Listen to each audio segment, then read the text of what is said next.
Good morning from Southwest Colorado. Thanks for joining me.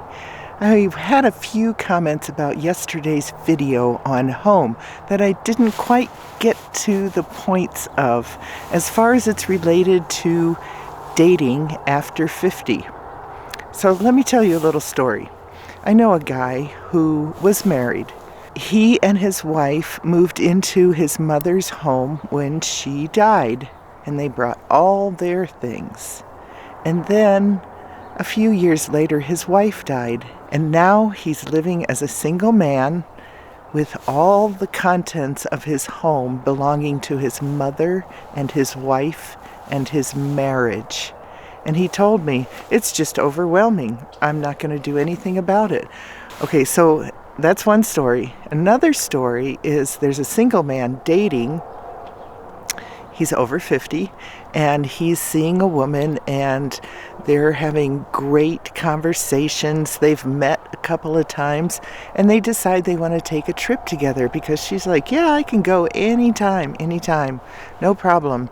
And they had never gone to each other's house, so he arranged to come to her house to pick her up to fly off somewhere.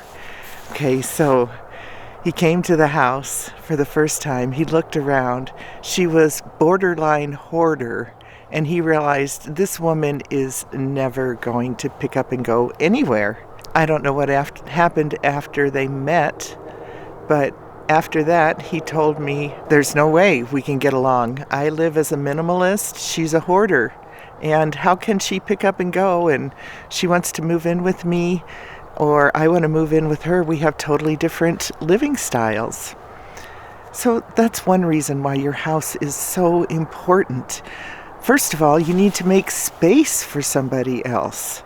So just looking at my home at the end of the video yesterday and showing you what it looks like at the end of the week when I just am coming and going all week and I really don't care where I put stuff and I have projects everywhere. Can somebody live with that? Or do I have to learn how to clean up after every day? But on the flip side of that, if he's the same as me and we double that mess in the house, we're going to have to get used to living in mess. That's one thing. Another thing is my insecurities about the way my house looks, because everywhere I look, I see a project. But a home is never done, right? If you've lived in one and you've had a relationship with it, not just stuffing it with your mother's stuff or leaving her stuff there and living around it, there's probably several of you out there like that. Or a wife who's passed away and leaving all her stuff living around it.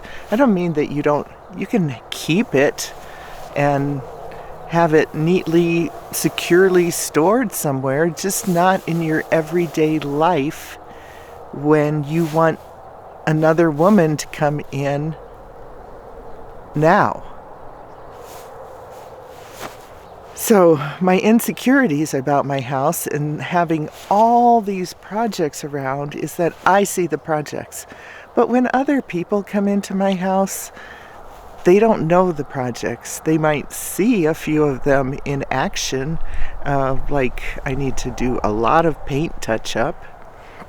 Look at this yard.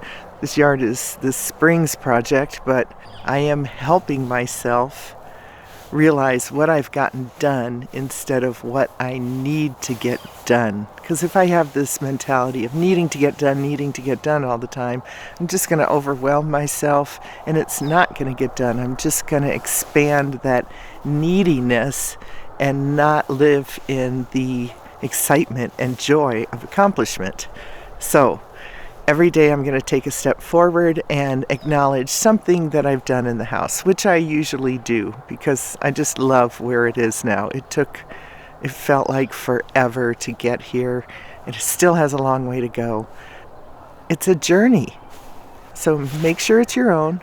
Make sure you have room for somebody. And make sure that you enjoy it, that you love being there. What can you do differently if you don't love being there? But you spend so much time there, it should be a place that just cuddles you. Thanks for watching. See you next time. Bye.